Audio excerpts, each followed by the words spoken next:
tardes nuevamente. Bueno, la idea, la propuesta en esta nueva oportunidad es hablar de un aspecto fundamental en lo que se refiere a 2,4-D, que es la cuestión de volatilidad. Para eso queremos mostrarte resultados de distintas universidades, Universidad del Litoral, Universidad Nacional de La Plata, con respecto a ensayos que se han realizado en condiciones controladas para evaluar este punto. Y que a continuación te pasamos a mostrar detalladamente para que puedas evaluar y comparar con respecto a otras formulaciones en lo referido a este aspecto tan importante.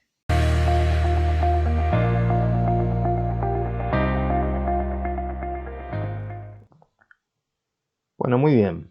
La idea en esta ocasión es hablar sobre un aspecto fundamental en el caso de los fitosanitarios en general, pero mucho más importante en el caso de 2,4-D, que es todo lo referido a volatilidad. Aquí tenemos que tener en claro que hay dos situaciones que suelen confundirse. Uno es la deriva que produce la volatilización y otro es la deriva tradicional que se produce por el movimiento de las gotas. En el caso de la volatilización, el ingrediente activo pasa al estado gaseoso por efecto de la temperatura, por determinadas condiciones, y esto produce que esta masa gaseosa se pueda arrastrar o movilizar durante varios kilómetros, produciendo efectos no deseados en cultivos o en otros lugares. En el caso de la deriva por gotas, lo que se produce es el movimiento de la gota con el ingrediente activo que está dentro del caldo de aplicación por efecto del viento. O sea, la gota que sale de una pastilla de un equipo aplicador es movilizada por el viento y en general se habla de metros porque, salvo las gotas pequeñas, el traslado es muy corto. Por ejemplo, un rango de movilidad de las gotas por deriva de gotas para un viento cercano a los 11 km por hora, estamos, por ejemplo, en 20 metros de deriva para un tamaño de gotas de 50 micrones. Normalmente se aplica un diámetro volumétrico medio entre 200 y 300 micrones, con alguna dispersión de algunas gotas más grandes y algunas gotas más pequeñas. Las gotas más pequeñas, que en general son de 100 micrones o 50 micrones en el peor de los casos, se movilizan como mucho 20 metros. Esto es muy inferior a la deriva que se puede producir una vez que el ingrediente activo pasó al estado gaseoso, como habíamos mencionado en el caso de la volatilización. O sea que son dos cosas totalmente diferentes. Bueno, dicho esto, nosotros lo que hicimos fue evaluar en distintos laboratorios este aspecto. Por un lado, desde el punto de vista más químico, fue evaluado en la Universidad de La Plata, en la Facultad de Ciencias Exactas, en el INMA. Y lo que hicimos fue evaluar distintas formulaciones de 2,4-D, microemulsión, salcolina, salamina, esteretilexílico y otra microemulsión. ¿De qué manera se evaluó? Básicamente se puso una cantidad conocida en una solución equivalente a la concentración que se hace a nivel de campo y a las dosis que se usan a nivel de campo, partiendo de un nivel conocido de ingrediente activo, y se sometió a temperatura y vacío, una temperatura de 60 grados y vacío, y de esa manera se produce una volatilización forzada. Posteriormente se fue midiendo en diferentes intervalos hasta las 48 horas cuánto era el remanente que iba quedando de ese activo inicialmente introducido. Son cantidades extremadamente pequeñas, pues una técnica de medición más compleja, se utiliza cromatografía y puede haber cierta variabilidad, pero las tendencias marcan claramente cómo va disminuyendo en la mayoría de los casos la cantidad de ingrediente activo, porque lo que se va midiendo es la cantidad de ingrediente activo remanente. Entonces, en comparación con la cantidad inicial, se puede deducir la cantidad de ingrediente activo volatilizado, que es toda esta área rayada.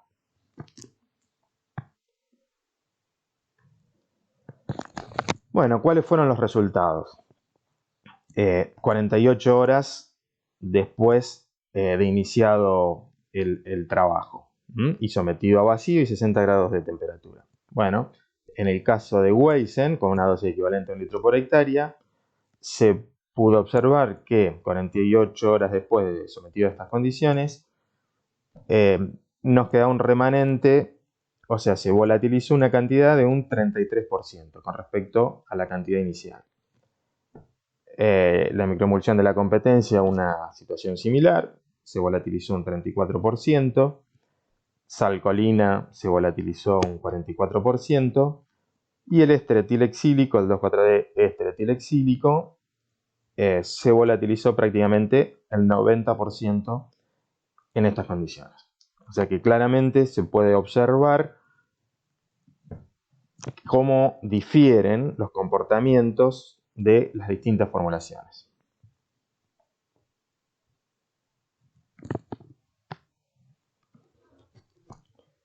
Paralelamente, se realizó también un trabajo para directamente obtener el valor de presión de vapor. Es una técnica compleja e indirecta, que la verdad que sería complicado explicar el proceso completo, pero básicamente les voy a mostrar los valores obtenidos de presión de vapor de las distintas formulaciones testeadas. Aquí también se probaron 2 microemulsiones, Weizen entre ellas obviamente, salamina 60% y éster etilexílico. Bueno, lo que se obtuvo como valor de presión de vapor a 25 grados de temperatura, expresado en milímetros de mercurio, fue lo siguiente, lo que vemos en el gráfico. Claramente, el éster etilexílico con un nivel de presión de vapor muy superior a las otras muestras testeadas. Microemulsión de la competencia, 2,4-D amina, y Weizen, que en este caso obtuvo el menor valor de presión de vapor a 25 grados, que es el estándar que normalmente se toma para medir presión de vapor. Acá hay que hacer la salvedad que no está presente el éster butílico, pero obviamente sería muy superior si estuviera presente, ¿no? Ahora, ¿qué pasa si modificamos la temperatura? Porque la presión de vapor está en relación a la temperatura y a la humedad relativa. Y lo que ocurre es lo siguiente. Todas las formulaciones aumentan la presión de vapor. Claramente el etilexílico pasa a un nivel muy superior cuando pasamos de 25 a 40 grados de temperatura. Y las otras formulaciones, si bien aumentan, se mantienen en niveles muy aceptables, como las microemulsiones y la amina.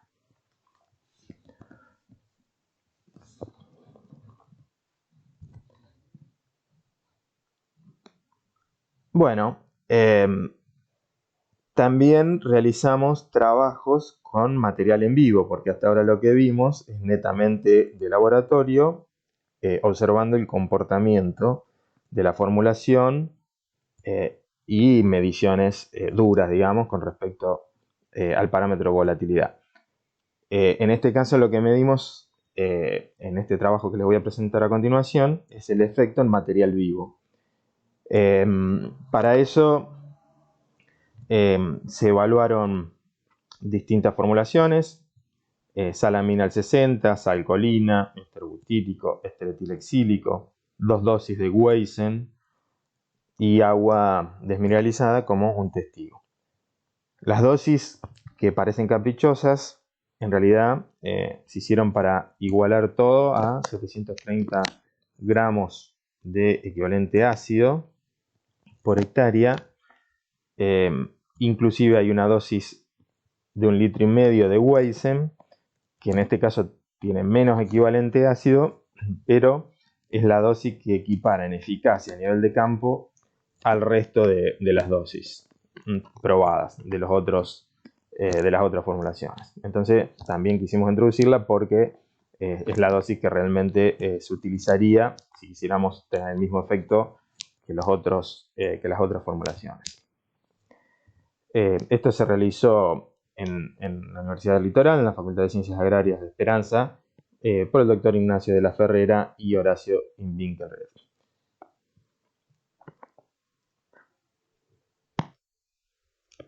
Bueno, paso a explicarles brevemente cómo fue el proceso.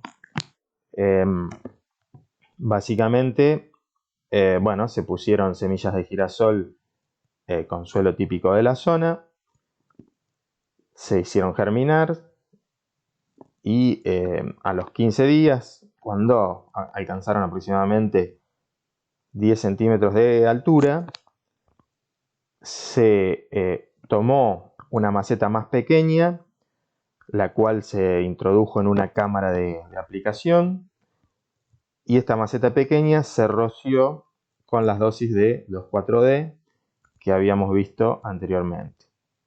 Hasta este momento el girasol no recibió absolutamente ningún efecto ni ningún contacto con el herbicida. Lo único que se roció fue esta maceta pequeña.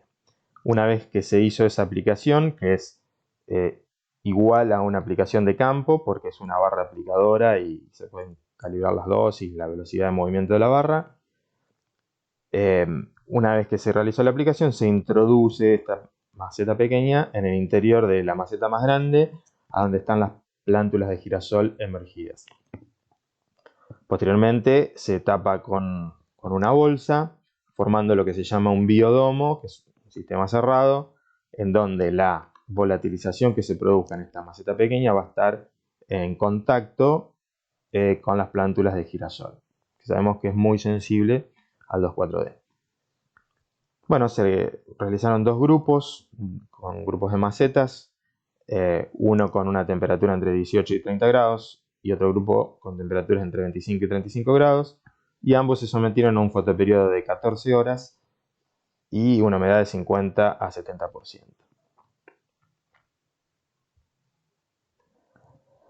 Lo que se midió una vez hecho esto fue la tasa de crecimiento de las plántulas de girasol. Y así se fueron realizando distintas observaciones. La línea punteada fue la que se aplicó agua desmineralizada. O sea, la maceta pequeña se aplicó con agua desmineralizada, se introdujo en el interior del biodomo y esta fue la tasa de crecimiento entre 6, 24, 72 y 192 horas de esas plántulas de girasol.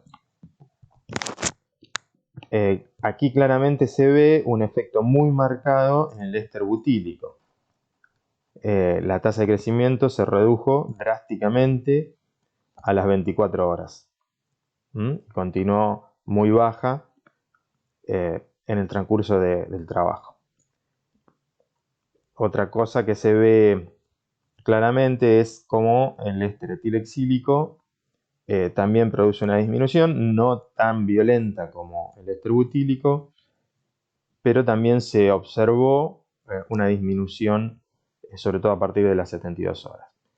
Y el resto de las formulaciones podríamos decir que se comportaron bastante bien con su efecto muy bajo en las plántulas de girasol, ¿no? Y aquí vemos en verde las dos dosis de Waze en tanto litro y medio como 2 litros 400, que es una dosis que normalmente no se usa porque no necesitamos aplicar una dosis tan alta, pero con niveles de crecimiento, una tasa de crecimiento muy similares a la tasa de crecimiento que se produjo en el testigo que fue aplicado con agua desmineralizada. Bueno, este fue el grupo de 18 a 30 grados.